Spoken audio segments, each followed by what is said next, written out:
Merci. Bon, bonsoir tout le monde. Je vous remercie de m'accueillir en Alsace, parce que je viens de Paris. Et donc ce soir, je vais vous parler de la relation entre ce qui se passe dans la bouche et ce qui se passe dans votre santé. Les liens entre les pathologies dentaires et les pathologies générales. Alors avant de commencer, je voudrais savoir un petit peu qui vous êtes. Est-ce qu'il y a des thérapeutes dans la salle? Des gens qui travaillent avec la santé? Pardon? En formation. En formation, d'accord. Chirurgien dentiste. Oui, qu'est-ce que vous faites? Oui, oui. Hypnose, très bien, voilà. Bon, donc il y a un chirurgien dentiste et 2 thérapeutes. Très bien, super. Bon, alors moi qui je suis? Donc je suis, on l'a dit, chirurgien dentiste. Et depuis toujours, depuis que je suis diplômée, en fait, j'ai toujours travaillé avec les médecines naturelles. En fait, c'est ma manière de me soigner qui m'a amenée, au moment où j'ai commencé à être confrontée à mes patients, de leur dire « mais je ne vois pas pourquoi moi je me soigne avec homéopathie et pourquoi je vais donner à mes patients des antibiotiques, des anti-inflammatoires », surtout que à l'époque, enfin encore maintenant, quand on avait des cours de pharmacologie, c'était une liste de médicaments et toujours en prévention, donc je trouvais ça lourd. Surtout que moi j'avais, pendant ma jeunesse et mon adolescence, été bourrée d'antibiotiques et d'anti-inflammatoires et que j'en étais arrivée à être résistante à tous les antibiotiques, si bien que les médecins m'avaient dit, écoutez, si un jour vous avez une maladie grave, on ne sait pas avec quoi vous soignera parce qu'il n'y a plus aucun antibiotique qui marche chez vous. Donc c'est sûr que quand j'ai découvert l'homéopathie et que j'ai vu que ça me soignait encore mieux que tout ce qu'on m'avait donné jusqu'à présent, ça a été pour moi une révolution. Donc je me suis formée dans l'objectif de pouvoir soigner mes patients de la même manière que je me soignais moi.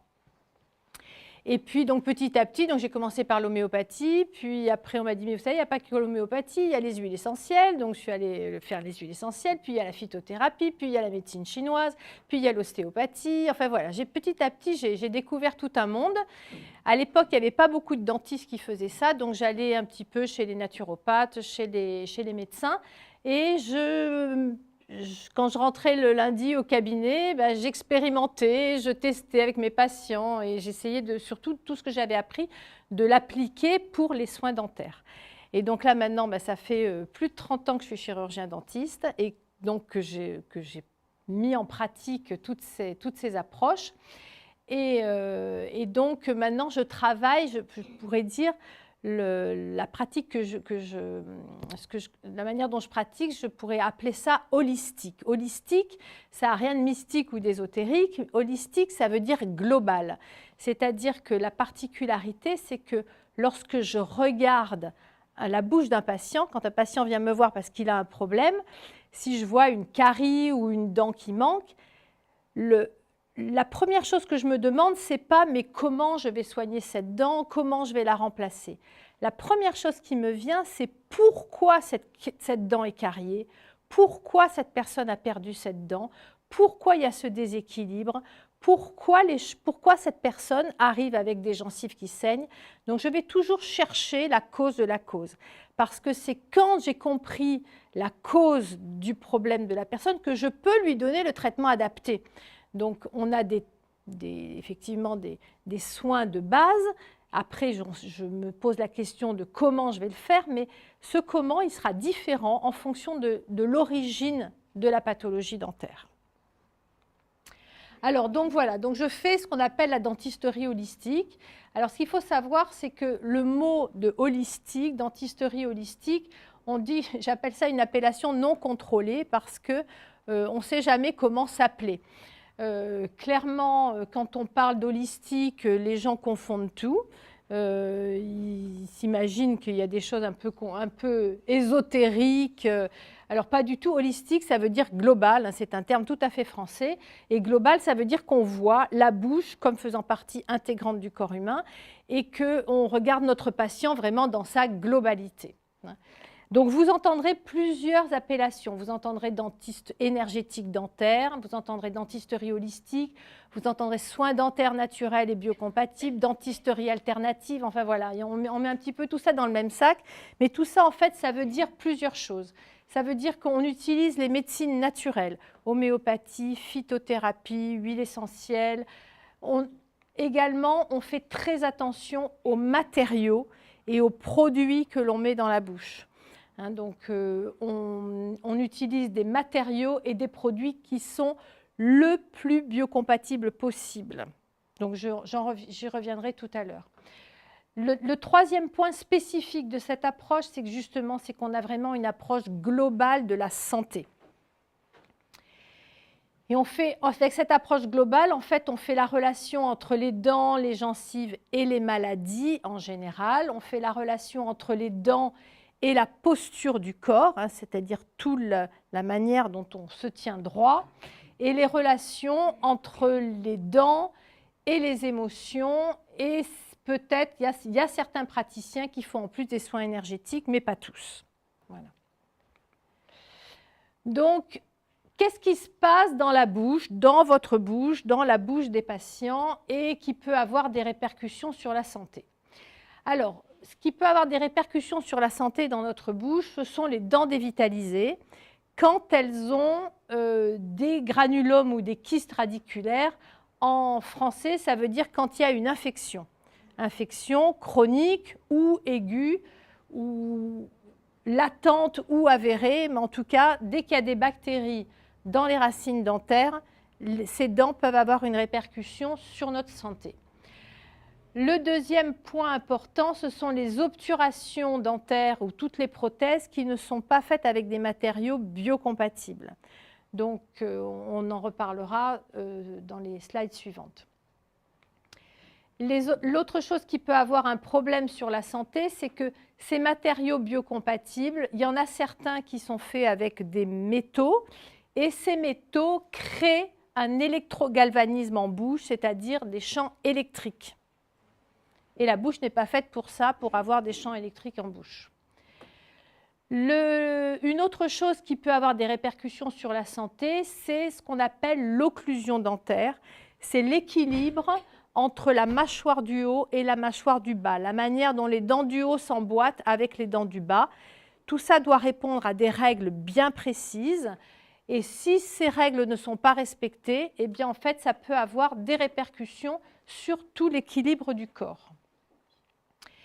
Ensuite, autre chose qui peut avoir une répercussion sur la santé, ce sont les gencives et le parodonte. Alors le parodonte, c'est un terme qui parle de la gencive, de l'os et du ligament qui attache la dent à l'os. Donc c'est un complexe.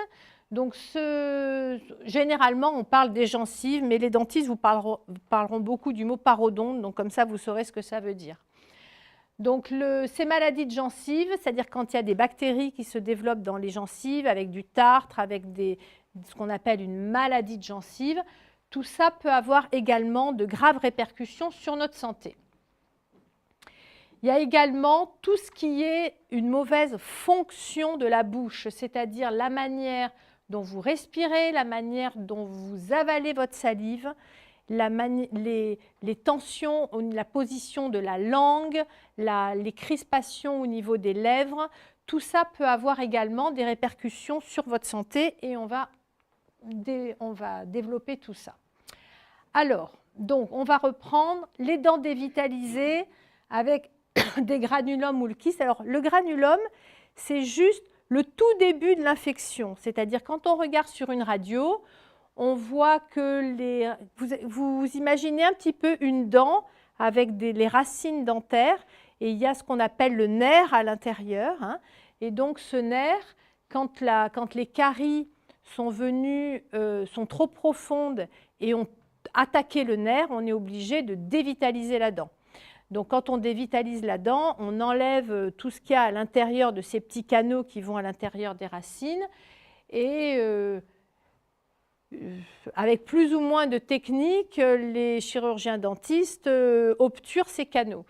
Mais par contre, ce qu'il faut savoir, c'est que ces canaux, c'est un labyrinthe incroyable et que pour vraiment arriver à désinfecter la totalité des racines dentaires, ça demande un travail de microchirurgie qui n'a rien à voir avec ce qu'on peut réellement faire en cabinet, en omnipratique.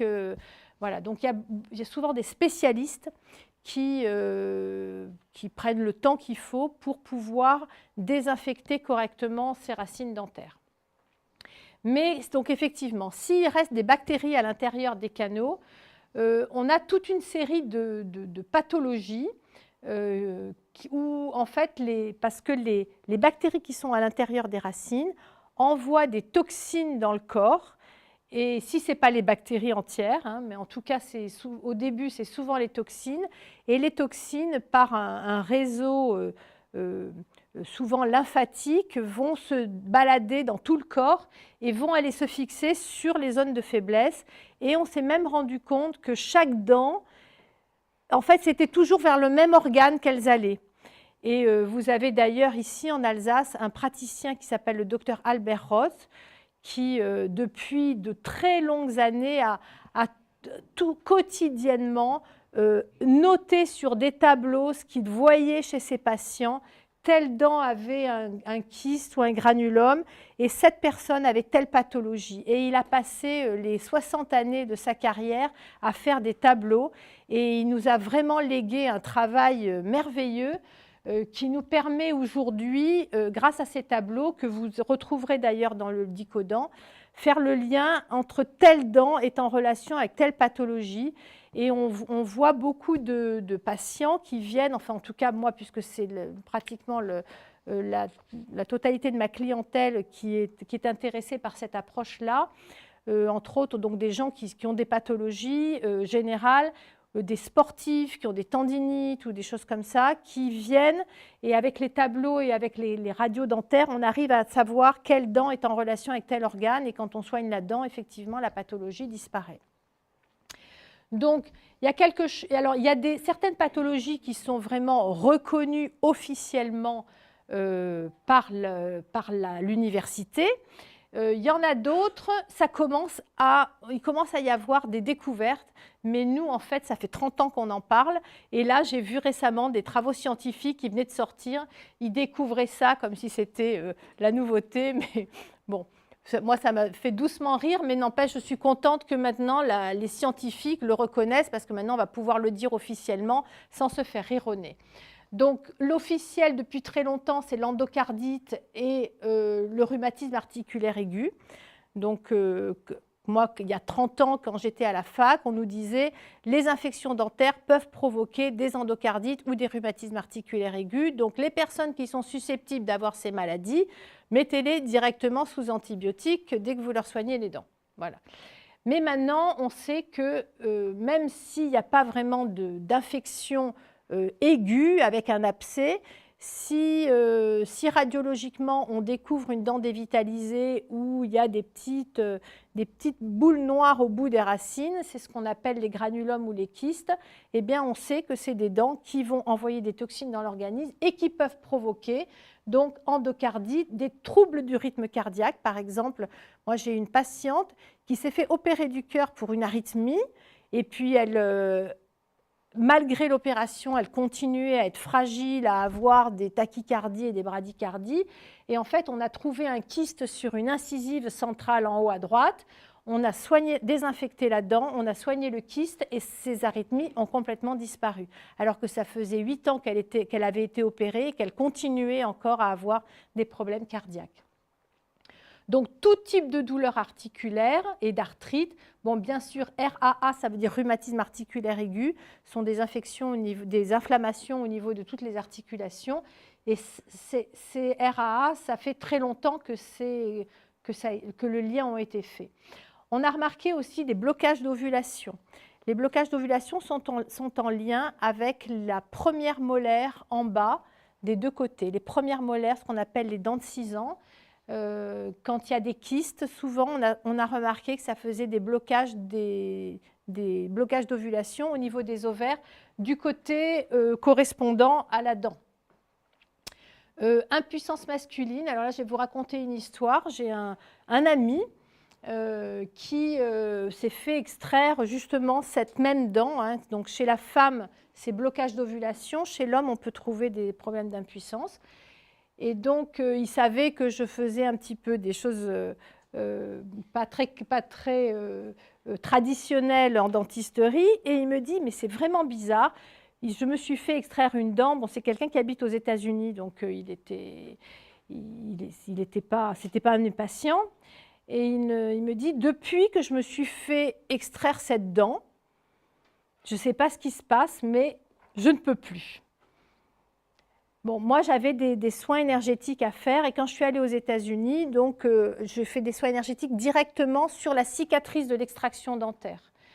Et ben, un seul soin et ça a été solutionné. Donc, il y avait une mémoire, en fait. Il faut savoir aussi que quand on arrache une dent, si c'est une dent sur laquelle il y avait un kyste, il y avait une infection, il peut rester dans l'os après l'infection soit des bactéries, soit des mémoires de la bactérie. Donc, parfois, ce n'est pas uniquement les bactéries, mais il reste une mémoire des bactéries toujours dans la zone de cicatrisation. Ensuite, on peut trouver problème oculaire, sinusite. Bon, ça, sinusite, à la limite, on pourrait expliquer que les racines dentaires sont directement dans le sinus. Mais les problèmes oculaires, on est quand même un peu loin. Ce qu'il faut comprendre aussi, que ces granulomes, en fait, sollicitent le système immunitaire en permanence. Donc, quand ça fait des années et des années que les personnes ont des kystes chroniques et que, en fait, souvent, on ne s'en rend pas compte parce que ça ne fait pas mal. Hein. Un kyste, généralement, un kyste dentaire ne fait pas mal, sauf quand il devient un abcès. Donc, à moins qu'il y ait une radio panoramique ou qu'il y ait vraiment un désir de comprendre ce qui se passe dans la bouche, très souvent, les kystes ou granulomes passent complètement inaperçus.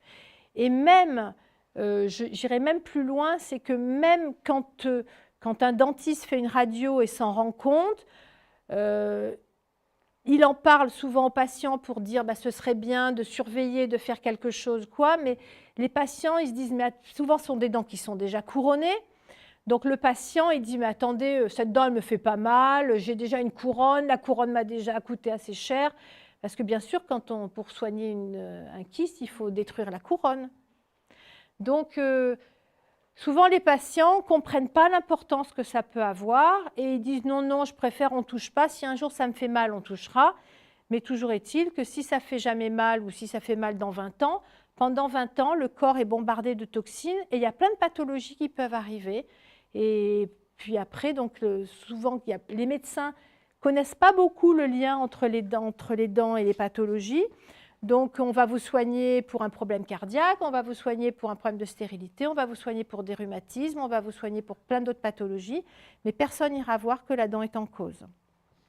Donc, mon objectif aussi de cette communication ce soir, c'est vraiment de vous alerter et de vous faire prendre conscience qu'il y a des choses qui sont très importantes et qu'on ne soupçonne pas. Donc, du coup, ça veut dire que ça met le corps en épuisement immunitaire. Quand on a des dents dévitalisées avec des infections, on se retrouve en épuisement immunitaire. On a même trouvé des diarrhées chroniques. Alors là, c'était un patient qui... Alors lui, il n'avait plus du tout de dents. Il avait un appareil complet, hein, des dentiers, comme on dit, hein, plus du tout de dents. Et je devais lui refaire son appareil. Et toujours avant de refaire un appareil, je fais quand même une radio, même s'il n'y a plus de dents, pour être sûr qu'il ne reste pas des petits bouts de racines sous la gencive qui pourraient ensuite blesser. Parce que quand on fait des nouveaux appareils, ils sont bien adaptés, ils collent bien à la gencive. Et s'il reste des petits bouts de racines ou des petits bouts d'os, il vaut mieux le traiter avant de refaire l'appareil. Donc, je fais une radio panoramique et je remarque sur une dent devant, là, un gros kyste, une grosse tache noire. Et donc, en fait, c'était un kyste résiduel dentaire qui était resté là et qui avait grossi. Donc, avec une chirurgie, j'enlève le kyste, on laisse cicatriser, puis je revois le patient 3 mois après pour enfin lui refaire une nouvelle prothèse, parce qu'il fallait quand même attendre que ça cicatrise. Et sa femme me dit, Vous savez, depuis que vous lui avez enlevé le kyste, là, mon mari, ça faisait 10 ans qu'il avait des diarrhées tous les jours. C'est terminé, il n'a plus rien. Moi, je n'avais pas fait le rapprochement. Bon, il y avait un kyste, c'était normal d'enlever un kyste pour ne pas laisser quelque chose d'infecté dans une gencive. Et bien, sa femme a fait tout de suite le lien. Voilà, il y a beaucoup d'eczéma aussi qui peuvent arriver aussi à cause de ça. Vertige.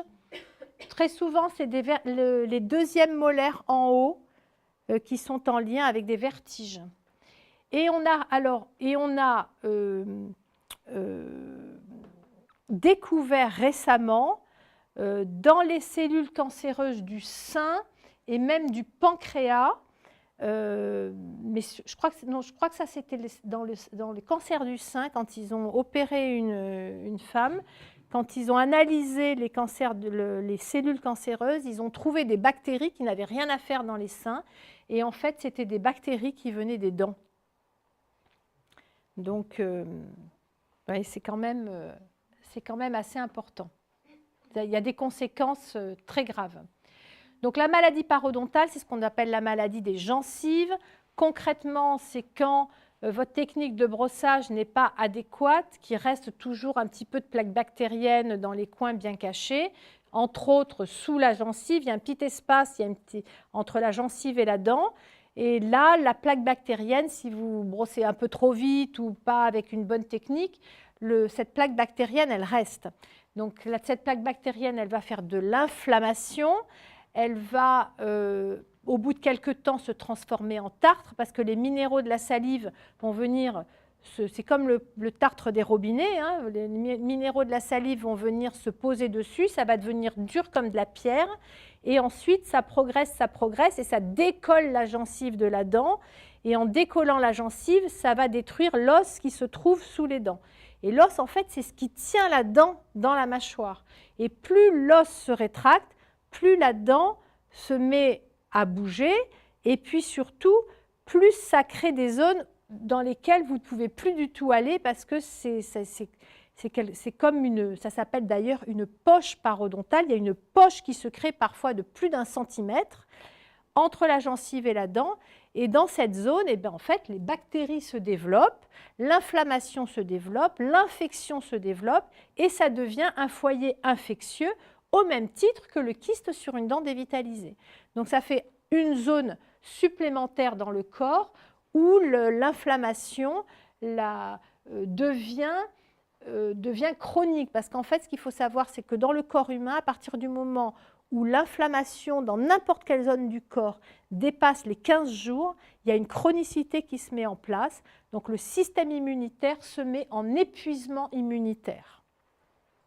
Et ça veut dire que quand le système immunitaire est épuisé, il ne peut plus jouer son rôle de défenseur de toutes les agressions extérieures. Donc ça crée également, alors ce qu'il faut savoir aussi, c'est que la gencive, les muqueuses de la bouche, c'est la même muqueuse que dans les intestins.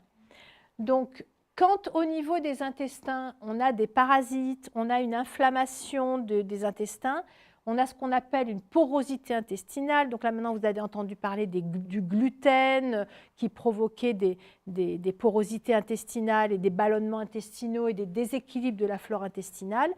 Tout ça, ça crée une inflammation qui fragilise encore plus les gencives. Plus les intestins sont en inflammation, plus les gencives sont fragiles et plus le défaut de brossage aura des conséquences graves. Vous avez des personnes qui ne se brossent pas vraiment super bien les dents, mais qui ont une flore intestinale et une hygiène de vie, une alimentation qui est optimale. Donc, leur résistance, leur défense immunitaire sont bien, ce qui veut dire que le peu de plaques bactériennes qu'il y a, ou même s'il y en a un petit peu, le corps arrive à se défendre.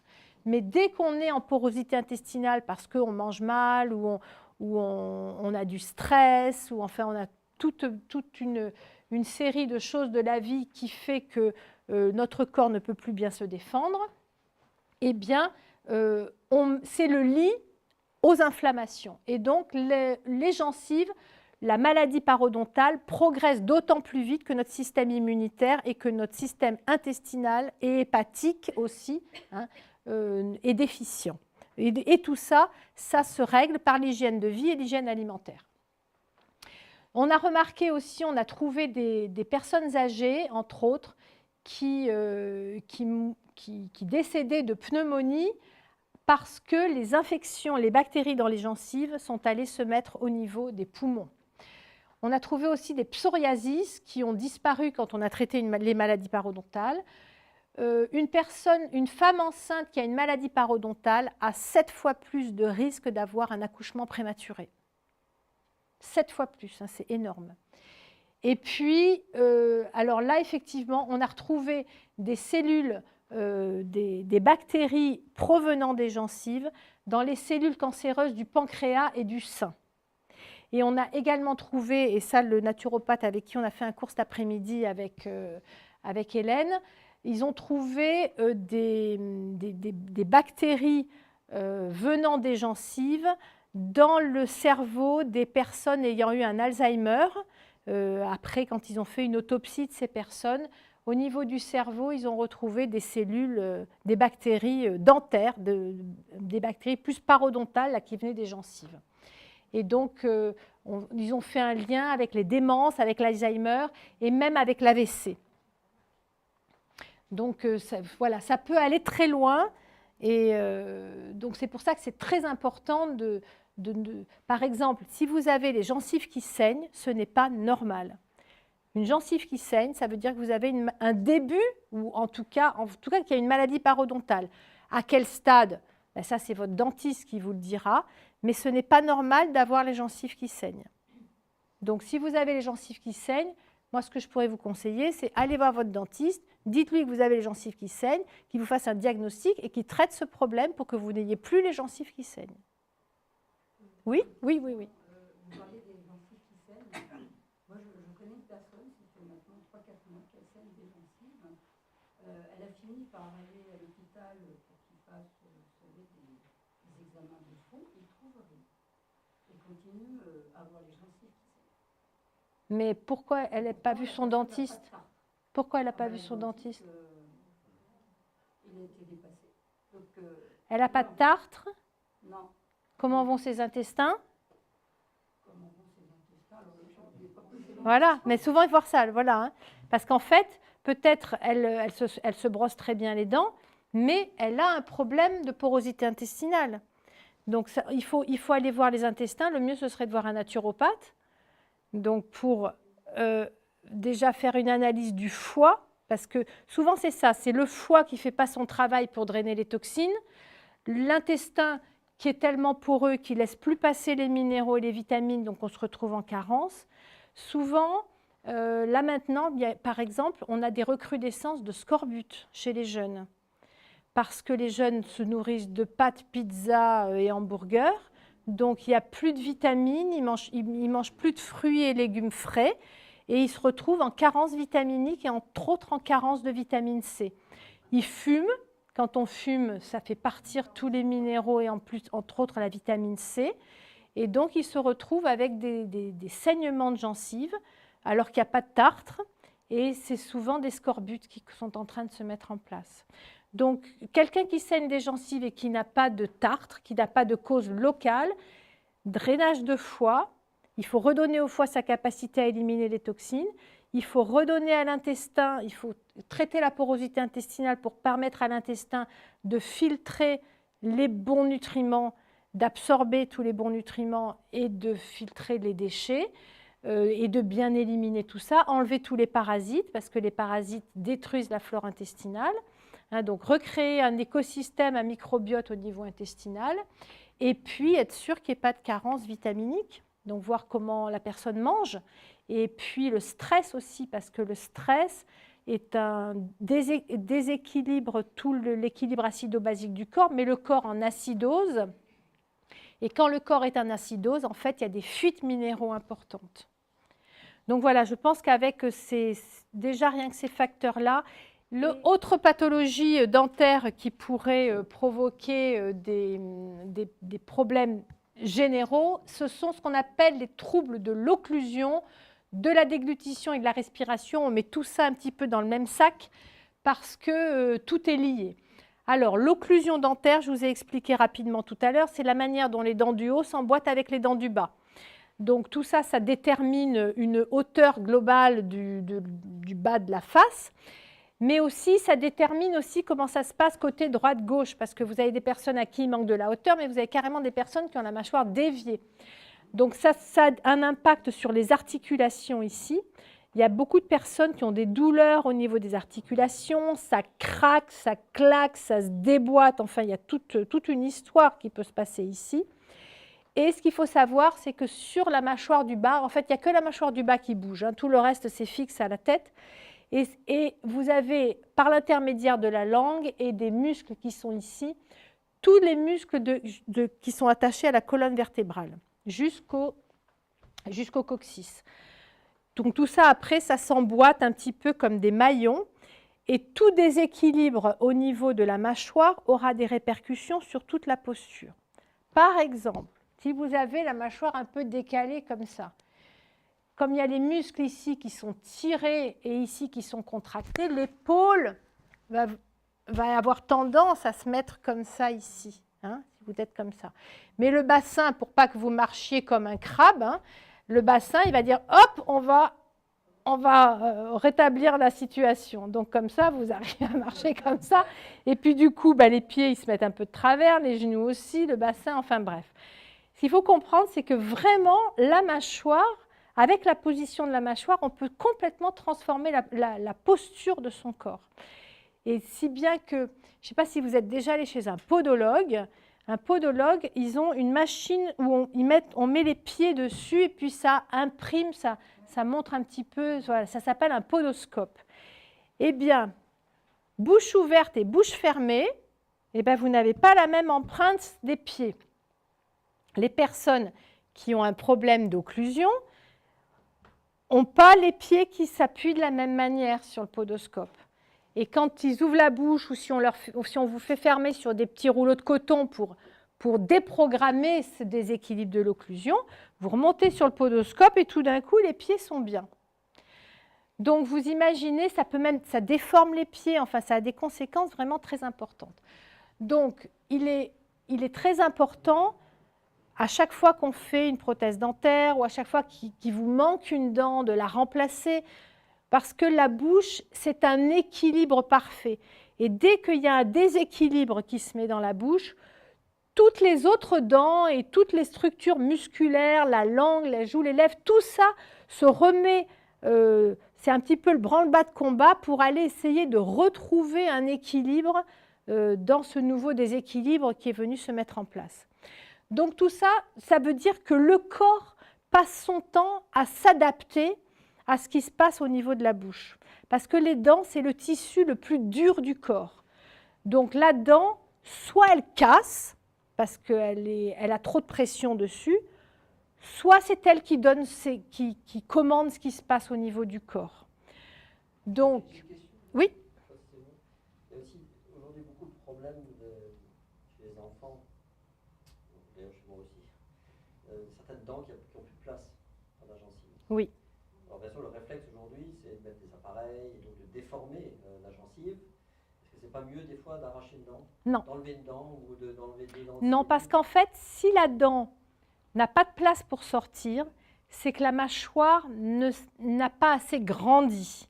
Et souvent, la mâchoire n'a pas assez grandi parce que soit il y a des tensions ostéopathiques, parfois les enfants sont tombés sur la mâchoire, sur les cervicales, quand ils étaient petits, et Dieu sait si les petits tombent, et ça a fait des lésions, et le corps il grandit dans ces lésions. Donc, il est possible que les mâchoires grandissent de manière déformée ou pas assez, parce qu'il y a des tensions que les ostéopathes, normalement, peuvent régler, ostéopathes ou chiropracteurs, peuvent régler de manière...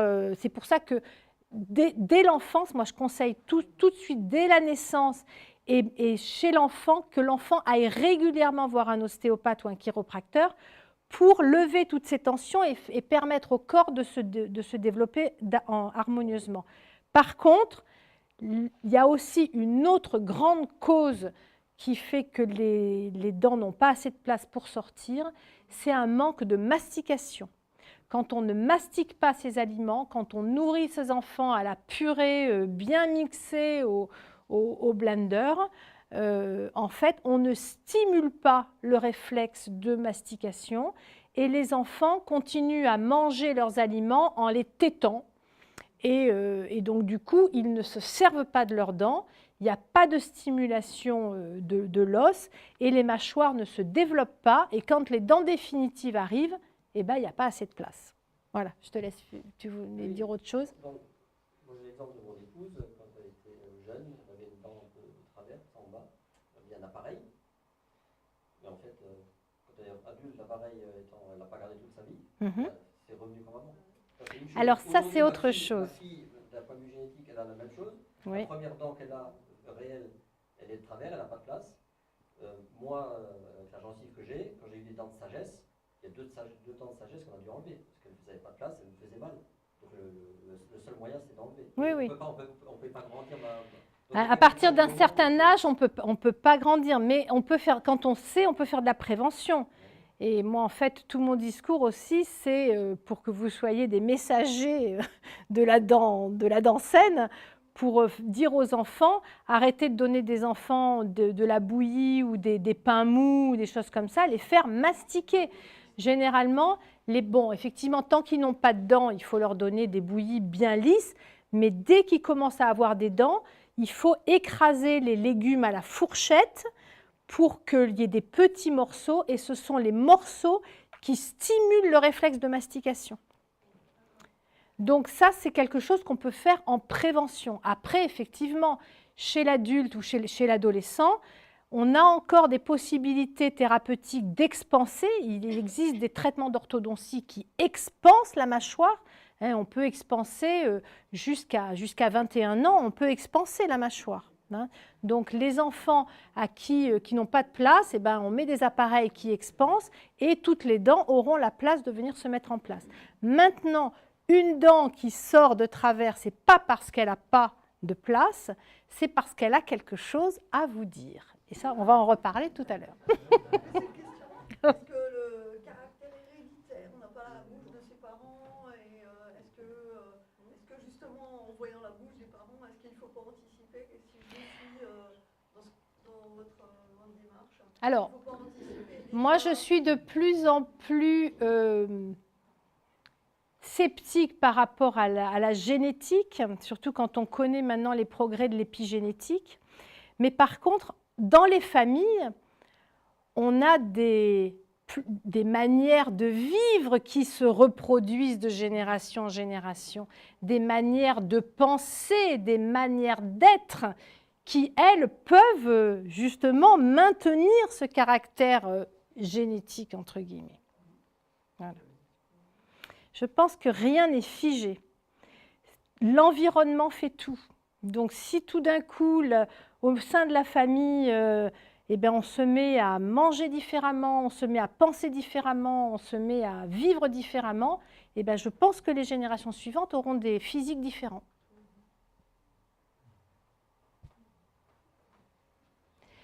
Donc, ces problèmes d'occlusion, donc vous avez bien compris ce que c'était l'occlusion, hein, c'est bon. Donc, ça provoque des douleurs cervicales, des torticolis, dorsalgie, lombalgie, sciatique, scoliose. Alors là, vous avez la totale. On a, chez les sportifs, des entorses à répétition. Je vous ai parlé tout à l'heure, ça peut même aller jusqu'à des déformations podales, des lésions des genoux. On peut même trouver des problèmes de motricité oculaire. Quand les enfants ont eu des chocs sur le visage étant petits et des chocs sur la mâchoire avec les mâchoires qui se sont développées pas de manière symétrique en tout cas. Acouphènes, très important ça. Quand il y a des acouphènes, il faut toujours aller regarder l'occlusion dentaire. Les vertiges, les migraines, les névralgies d'Arnold sont des espèces de douleurs qui partent d'ici et qui remontent comme ça, jusqu'à l'œil ici. C'est typiques de problèmes oculaires. Les apnées du sommeil, alors ça c'est la grande mode maintenant, ça y est, dès qu'il y a quelqu'un qui ronfle, on se précipite sur lui pour aller lui mettre un masque, une gouttière, machin truc.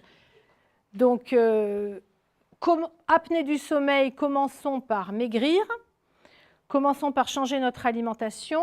Ensuite, il faut rééduquer la position de la langue, parce qu'en fait, dans l'apnée du sommeil, c'est la langue qui a perdu toute sa tonicité et qui, pendant la nuit, part en arrière de la gorge et vient obstruer les voies respiratoires. Donc, il faut rééduquer la langue. Il faut repositionner l'occlusion parce que souvent, c'est une mâchoire du bas qui est trop en arrière, hein, et donc avec pas assez de hauteur. Donc, tout ça, ça bloque tout le carrefour pharyngien. Et pendant la nuit, pour peu qu'il y ait des positions de sommeil qui soient un petit peu pathologiques, tout vient obstruer le fond de la gorge. Et aussi, ces problèmes d'occlusion favorisent les respirations buccales, très souvent chez les enfants, qui sont souvent enrhumés, ils sont toujours à la bouche comme ça, un peu ils sucent leur pouce, donc il y a les dents de devant qui ne se touchent pas. Donc c'est très très important, il ne faut jamais laisser un enfant respirer par la bouche. Si vous voyez que l'enfant a la bouche ouverte, les dents de devant qui ne se touchent pas, les lèvres qui ne se ferment pas, il faut vraiment faire une rééducation et un travail avec un orthodontiste, avec un orthophoniste, avec un ORL, vraiment pour traiter ça en urgence parce que c'est de grosses pathologies chez l'adulte qui se prépare avec ça. Donc ça fait vraiment partie des urgences, ces respirations buccales chez l'enfant. Des questions encore sur l'occlusion là? Non? Ça va, c'est clair? Alors, autre chose aussi où il faut faire très attention, c'est le retrait des amalgames dentaires contenant du mercure. Alors, là, je tire la sonnette d'alarme. Je ne suis pas là pour dire si les amalgames au mercure, c'est bon ou si c'est mauvais. Il y a une chose qui est sûre, c'est qu'une fois, s'ils ont été bien faits, une fois qu'ils sont en place, à moins que vous soyez des bruxomanes, c'est-à-dire que vous grinciez des dents 24 heures sur 24 et que vous usiez vos obturations et que du coup vous avaliez ce que vous avez usé, on pourrait dire, entre guillemets, que voilà, c'est pas quelque chose, c'est pas une priorité à prendre en considération dans la bouche. Les amalgames métalliques. Ce qu'on appelle les plombages, voilà. Donc en fait, il n'y a pas de plomb dedans. Hein. Mais bon, mais il y a du mercure. C'est pas mieux. Mais pourquoi j'en parle? Parce que il y a une grande mode où on dit « Oh là là, les amalgames au mercure, c'est pas bon, il faut se les faire enlever, donc vous allez voir votre dentiste, il faut m'enlever tout ça, donc ils enlèvent. » Et après, vous n'avez jamais été aussi mal de votre vie, alors que tout allait bien. Déjà, vous n'aviez pas mal aux dents, maintenant vous avez mal aux dents. Parce que faire un composite, parce qu'on remplace par des composites, enfin par des produits blancs, faire des composites, c'est beaucoup plus compliqué que faire un amalgame. Donc, il y a des collages, il faut respecter des règles, c'est super compliqué à faire et très compliqué à bien faire. Donc, très souvent, les patients qui n'avaient pas mal aux dents avec leurs amalgames au mercure, tout d'un coup se retrouvent avec des plombages blancs, hein, ils sont très contents, mais ils ont mal aux dents, ils ne peuvent plus mastiquer. Bon, ça, c'est une question de technique, mais malheureusement, alors les jeunes maintenant qui sortent de la fac, moi je trouve qu'ils ont été très bien formés, mais les premiers, moi je n'ai jamais appris à faire des composites à la fac, hein, j'ai appris sur le tas, donc avec des petites formations continues, mais on ne nous apprend pas ça au départ. Donc tous les dentistes de ma génération, il y en a plein qui ne savent pas vraiment bien faire les composites. Hein. Ça, je vous le dis franchement, c'est parce que ce n'est pas facile à faire et qu'on ne l'a pas appris à la fac. Et donc, mais maintenant, les jeunes, ils ont appris que ça. Ils n'apprennent plus à faire du mercure. Hein. Je ne sais pas, maintenant, vous n'avez jamais appris à faire du mercure à la fac, du plombage, hein, non? Voilà. Donc, maintenant, vous avez des jeunes dentistes qui savent faire ça correctement. Mais enfin, au départ, ce n'était pas gagné. Bon, par contre, une chose qu'on ne nous apprend toujours pas à la fac, et ça je trouve bien dommage, c'est que le pire, c'est quand on met les amalgames au mercure, le temps qu'ils durcissent, et bien en fait vous avalez plein de mercure, mais surtout, c'est quand on les enlève. Et ça, il faut vraiment que vous soyez très très vigilants, parce que malheureusement, il y a beaucoup de dentistes qui continuent à nier la toxicité des obturations contenant du mercure, qui vont vous les enlever si vous leur demandez, ou parce qu'ils ont des caries. Donc, vous avez une carie, donc ils vont vous enlever l'amalgame et puis remplacer par parfois même un autre amalgame. Mais quand ils vont vous les enlever, vous allez en respirer, vous allez en avaler. En surdosage, n'importe quelle entreprise mettrait une évacuation d'urgence si vous aviez 1/100 de ce que vous allez avaler. Et je ne plaisante pas. Et souvent, les personnes donc, se retrouvent avec des douleurs, même pas dentaires, hein, des douleurs musculaires, des fatigues chroniques. Tout d'un coup, on les diagnostique fibromyalgiques parce qu'ils ont des douleurs dans toutes les articulations, dans les muscles, ils ne comprennent pas ce qui se passe. Il y a très peu qui font le lien avec le retrait de leurs amalgames dentaires. Tout d'un coup, ils deviennent électrosensibles. Vous avez entendu parler des gens électrosensibles ? Donc, c'est des gens pour qui la vie est devenue infernale. Ils ne peuvent même plus s'approcher d'un ordinateur avec la Wi-Fi. Ils peuvent plus téléphoner avec un téléphone portable. Dès qu'ils arrivent dans un environnement où il y a 2-3 trucs électriques, ils sont dans une espèce de brouillard. Ils ne savent plus aligner 2 mots. Enfin, moi, comme je suis un peu spécialisée dans toutes ces médecines-là, je vois arriver des patients, mais dans des états de santé, je dis, mais ce n'est pas possible. Et en fait, en cherchant, ils disent, mais oui, c'est depuis que je me suis fait enlever ces amalgames que je suis comme ça. Alors, effectivement, tout le monde qui se fait enlever des amalgames n'a pas de problème de santé. Mais pour peu que déjà le terrain soit affaibli, qu'ils aient une maladie parodontale qui a épuisé leur système immunitaire, qu'ils soient stressés, qu'ils mangent mal, enfin, vous voyez, que déjà leur terrain soit affaibli, un amalgame retiré et ça peut les flinguer, vraiment. Donc, j'ai même vu des patients qui ont déclaré des scléroses en plaques, des maladies de Parkinson, d'Alzheimer, des asthmes, des tremblements essentiels. Et d'ailleurs, vous verrez beaucoup de dentistes proches de la retraite et à la retraite qui tremblent comme ça. Parce qu'en enlevant les amalgames sans faire attention à leurs patients, et puisqu'ils sont persuadés que ce n'est pas toxique, ils en avalent et ils en respirent eux aussi. Mais eux, c'est toute la journée. Et je peux vous dire que le nombre de dentistes, aujourd'hui j'étais en conférence et j'avais une dame dentiste qui était pas loin de la retraite, elle me parlait, elle était comme ça. Mais pour elle, c'est normal. Elle n'imagine même pas qu'elle est intoxiquée au mercure. La personne qui a une carie sous l'amalgame, ils sont bien obligés de retirer l'amalgame. Mais bien sûr qu'on est obligé de le faire. Mais il y a des précautions à prendre. Donc, quand vous allez voir un dentiste et qu'on doit vous enlever un amalgame contenant du mercure, vous devez vous renseigner. Vous devez dire quelles précautions prenez-vous pour enlever les mercures parce que je ne veux pas en avaler, je ne veux pas en respirer. Donc, normalement, il doit y avoir une digue. Une digue, c'est une espèce de champ opératoire qui se fixe autour de la dent et qui fait un petit... je vais vous montrer, je crois, me demande si je n'ai pas une photo là. Il y a une photo, hein. On va aller plus loin. Bon, je vous montre, voilà. Bon, les amalgames au mercure, c'est ça, hein. Alors là, voilà la digue. Alors, vous voyez le petit carré bleu, c'est ce qu'on appelle la digue. Et là, au milieu, il y a un petit trou, il y a la dent qui ressort, vous voyez. Donc, vous avez juste la dent comme ça et tout le reste, c'est protégé avec ce petit film. Le patient a un masque au carbone pour ne pas respirer les vapeurs de mercure. Alors là, normalement, vous voyez, là, on ne devrait pas voir sa bouche, hein. Donc là, normalement, tout ça, ça devrait être bien occulté. Et il y a une aspiration spéciale que tient l'assistante et qui vient se clipper au-dessus de la dent. Ça s'appelle clean-up. Et donc, après, avec nos petites fraises, on passe au travers de tous ces trucs, on détourne l'amalgame pour faire le moins de vapeur et le moins de poussière possible. Et ensuite, avec un petit instrument, on fait levier pour le sortir d'un seul bloc pour limiter les vapeurs de mercure.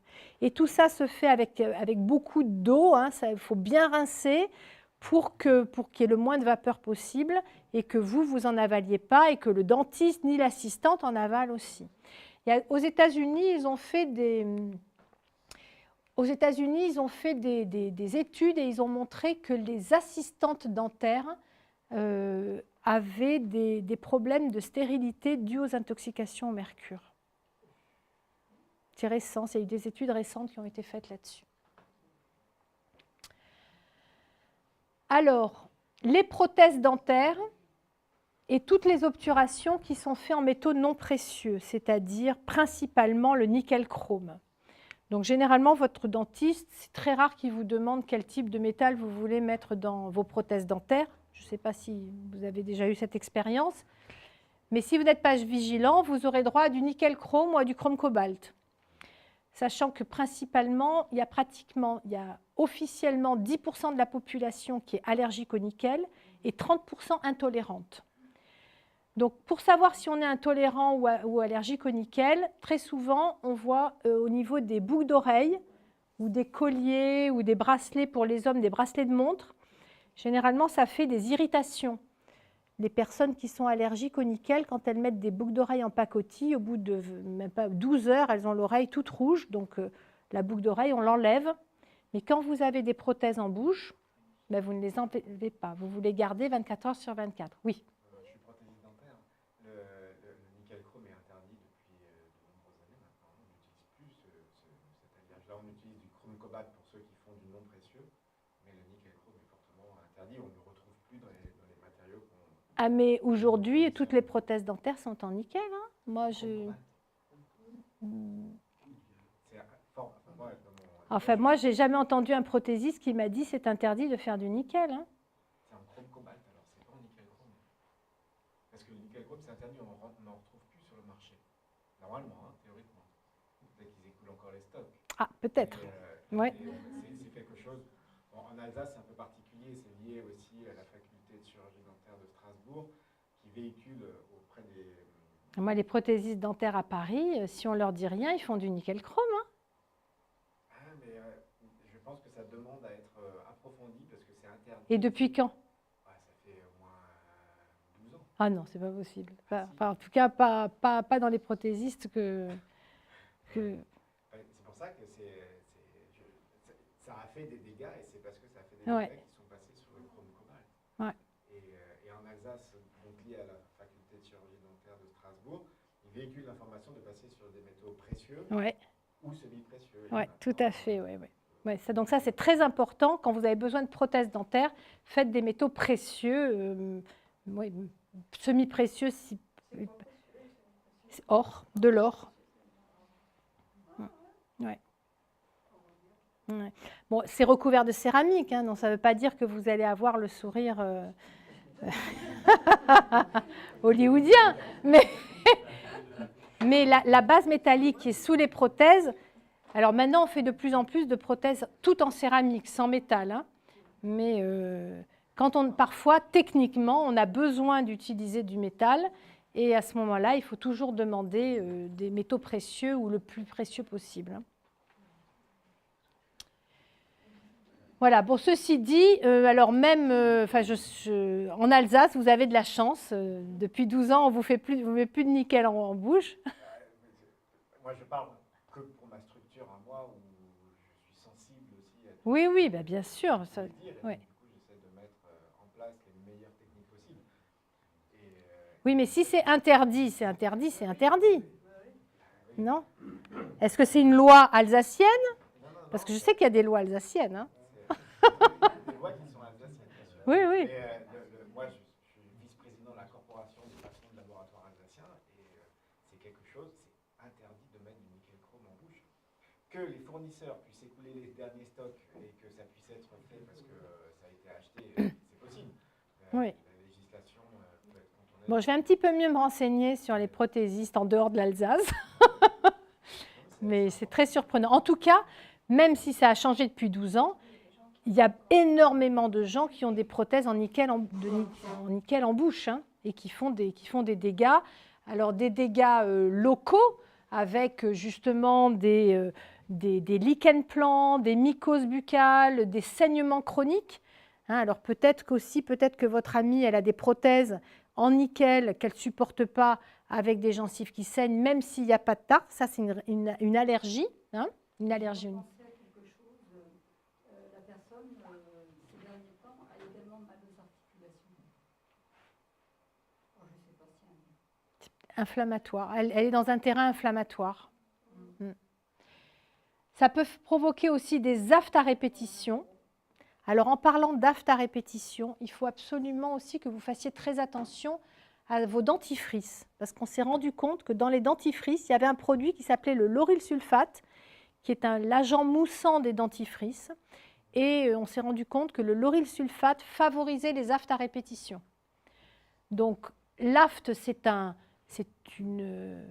moyen qu'a le corps d'éliminer ces toxines, hein, mais la présence de lauryl sulfate peut également provoquer ces petites nécroses dans la bouche. Donc les acouphènes aussi, parce que quand il y a des prothèses en métaux non précieux, ça crée des champs électriques en bouche, et ces champs électriques peuvent également provoquer des interférences au niveau des oreilles. Donc là, j'ai parlé des allergies, les allergies au nickel, donc, qui provoquent des épuisements immunitaires, migraines aussi, hein, et les intoxications aux métaux lourds, parce que quand il y a des champs électriques en bouche, en fait, ça fait de la corrosion. Et la corrosion, c'est que les métaux qui sont dans les prothèses passent dans la circulation, dans la salive et dans la circulation. Et une fois dans la circulation, les personnes qui ont un système de défense qui est optimal, eh ben, les drainent dans les intestins et dans les selles. Mais ceux qui n'arrivent pas à bien éliminer, ceux qui ont le foie intoxiqué qui ne fait pas son travail de draineur, eh bien, vont se retrouver avec des métaux lourds qui tournent en boucle dans la circulation et qui vont se fixer principalement sur tous les récepteurs de minéraux et vitaminiques et aussi sur les cellules nerveuses.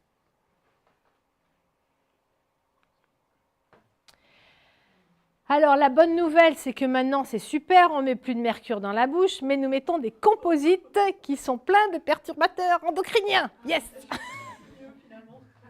Ouais, exactement.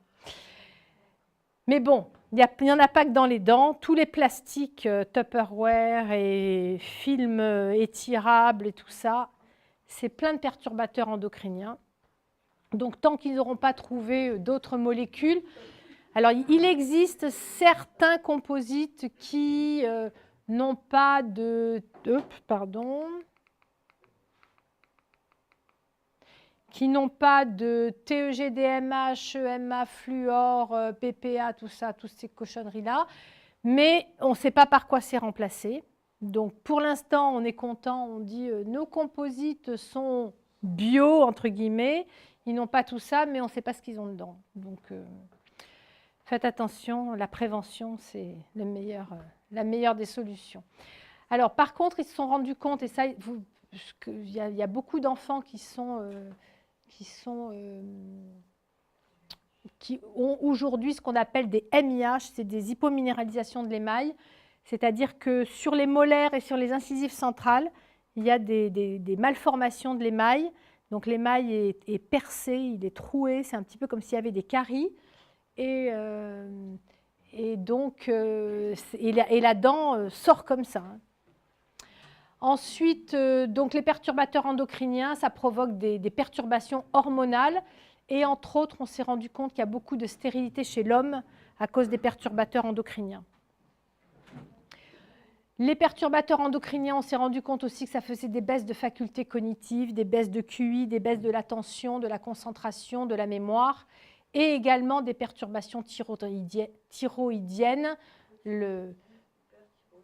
Voilà, et le laboratoire qui fait le lévothyrox se lave les mains. Voilà. Donc, qu'est-ce que c'est un bilan dentaire holistique? Donc, un bilan dentaire holistique, en fait, c'est quand vous allez chez votre dentiste, moi, je vous conseille vivement de lui demander un vrai bilan dentaire global. Parce que sinon, les choses vont être vues rapidement et vous allez risquer de passer à côté de l'essentiel, des choses qui pourraient être importantes pour votre santé. Alors, qu'est-ce que ça veut dire un bilan dentaire holistique, donc un bilan dentaire global? Donc d'abord, on fait un contrôle minutieux de chaque dent, s'il y a des nouvelles pathologies, mais aussi des anciens soins qui ont été faits pour être sûr que sous les couronnes dentaires, on ne se retrouve pas. Vous voyez les kystes là? Est-ce que vous voyez ces espèces de petits croissants noirs? Ben, c'est ça qu'on appelle les kystes dentaires, hein. Donc là, vous avez une couronne, deux dents dévitalisées et des beaux kystes là en dessous, hein. Donc, si vous faites un contrôle dentaire sans radio panoramique, ça, vous ne le verrez jamais. Et vous penserez que tout va bien. Mais ça, malheureusement, tout ne va pas bien avec ça. Donc ensuite, on fait les tests des métaux. Donc on a des petits appareils qui permettent de mesurer l'électrogalvanisme dans la bouche et de voir si les métaux sont corrodés et s'ils peuvent provoquer des relargages de métaux lourds ou des champs électriques qui peuvent avoir des répercussions sur le corps. On fait aussi donc l'évaluation des dents dévitalisées. On fait l'analyse de la santé des gencives, savoir si elles saignent, s'il y a de la plaque bactérienne. On vous aide à parfaire la méthode de brossage. On regarde s'il y a du tartre et surtout on regarde s'il y a des pertes osseuses parce que et ça se voit que s'il y a une radio. Avec une radio, on peut justement voir si ce tartre est allé abîmer la gencive et détruire l'os qui est autour des racines dentaires. On fait également l'analyse de l'occlusion dentaire, hein, de la manière dont vos dents du haut s'emboîtent avec vos dents du bas, pour voir si un traitement a besoin d'être mis en place en même temps pour rééquilibrer votre schéma postural. Donc effectivement, on est amené à poser des questions. Est-ce que vous avez mal au dos? Est-ce que vous avez mal au cervical? Est-ce que vous dormez bien? Est-ce que vous avez des acouphènes? Tout ça pour alerter le patient, dire peut-être il y a un lien avec vos dents et vous vous sentirez peut-être mieux en vous occupant principalement de vos dents. On fait aussi une étude du fonctionnement des articulations temporomandibulaires, c'est ce dont je vous ai parlé tout à l'heure, hein, ces petites articulations ici qui peuvent craquer, faire mal ou être en relation aussi avec des acouphènes. Pourquoi les acouphènes? Parce que le conduit auditif est juste derrière cette articulation. Et si cette articulation est en inflammation ou si elle n'est pas bien positionnée, elle peut provoquer des pressions et provoquer des acouphènes. On fait aussi des analyses des fonctions de la langue, de la déglutation et de la respiration pour être sûr que tout ça fonctionne bien et que ça reste en harmonie. Par exemple, les personnes qui ne déglutissent pas bien, par exemple, normalement, la pointe de la langue doit toujours être au palais quand on avale sa salive. Et chez certaines personnes, la pointe de la langue, elle pousse plutôt les dents devant. Donc ça peut par exemple faire des récidives de traitement d'orthodontie. Une fois que l'orthodontie est terminée, si la langue n'a pas été traitée, elle continue à pousser les dents. Et puis, 3-4 ans après, les dents, ça redevient un champ de bataille parce qu'on n'a pas traité la cause, on a juste traité le symptôme. Et aussi, il faut savoir que la langue est attachée au cervical. Et nombre de personnes ont des problèmes de cervical parce que leur langue est mal positionnée. Et puis aussi, avec l'âge, ces problèmes de langue risquent de devenir des problèmes d'apnée du sommeil. Donc, plus on est jeune et plus on arrive à traiter ces problèmes fonctionnels, meilleur on passera nos dernières années de notre vie. Donc, on analyse également les douleurs posturales associées, justement, pour pouvoir faire ce traitement global et faire en sorte que la personne se sente bien aussi dans sa posture. Et on fait également, alors ça c'est un petit peu le petit bonus de la dentisterie holistique, c'est qu'on fait une analyse symbolique des dents et de la bouche. Hein, donc on s'est rendu compte justement avec le docteur Albert Roth également, en faisant les liens avec les pathologies dentaires, les pathologies générales, il s'est rendu compte aussi que chaque dent avait des histoires émotionnelles et nous parlait de notre inconscient. Et donc c'est un sujet qui est très très intéressant. Alors, si vous voulez, le fait de savoir, par exemple, que telle dent est en relation avec une difficulté à exprimer ce que l'on veut, par exemple, quel est l'intérêt de ça? L'intérêt, c'est d'abord de comprendre pourquoi cette dent a été plus fragile qu'une autre, déjà. De comprendre aussi que ça veut dire que dans notre vie, on a quelques frustrations et que ce serait peut-être bien d'en prendre conscience pour avancer de manière avec plus de confiance en soi dans la vie. Et également, il faut savoir que les dents, leur pathologie, c'est leur manière de nous parler et de nous parler de nos blessures inconscientes. Donc, il faut savoir aussi que les dents sont très têtues et que tant qu'on ne les écoute pas, eh ben, elles continuent à nous parler. Et c'est pour ça qu'on se rend compte, dans une bouche d'un patient, parfois, c'est toujours la même dent qui fait toujours mal ou toujours la même dent qui a toujours des problèmes. Et ça, moi, ça fait 33 ans que je suis chirurgien dentiste et il ne se passe pas une semaine sans que je vois le dossier d'un patient où je dis mais c'est pas possible, c'est toujours cette même dent depuis des années qui continue à avoir les mêmes... Alors au début c'est une carie, au début c'est une douleur, après c'est une carie, après c'est une carie encore plus profonde, après c'est la dévitalisation, après elle se casse, après les couronnes n'arrêtent pas de tomber, enfin voilà, il y a toujours une histoire, mais des trucs abracadabra, on dit mais c'est pas possible, on a fait tout ce qu'il fallait, tout est parfait et c'est toujours celle-là qui revient. Donc en fait c'est parce que cette dent, elle a des choses à nous dire de notre inconscient. Et quand on arrive à faire revenir au conscient, à mettre des mots MOTS sur les mots MAUX, eh bien, on se rend compte que la dent se calme. Donc ça ne veut pas dire que le problème est résolu, mais enfin, on l'a fait monter au conscient, et après, la personne, elle fait quelque chose ou elle ne fait pas, peu importe, mais enfin, en tout cas, il y a quelque chose d'important qui se met en place. Donc ça, c'est la photo que je vous ai montrée tout à l'heure. Alors, j'ai juste peut-être vous reparler un petit peu de la symbolique si on a 2 minutes. Je vais vous donner quelques clés parce que ça peut vous aider. Les dents du haut, elles sont globalement reliées à notre être, alors que les dents du bas sont plus le côté matériel, le côté avoir. Les dents de droite, tout le côté droit, c'est plus le social et le professionnel, et le côté gauche, c'est l'intime et le familial. Et donc, quand vous faites un petit peu un mix de tout ça, quand vous avez des pathologies dans certaines zones, vous arrivez à voir que peut-être vous avez un petit challenge professionnel ou un challenge dans votre vie privée ou des problèmes d'argent ou des problèmes sentimentaux. Et souvent, ça se révèle que les dents sont beaucoup plus fragiles sur certaines zones. Voilà.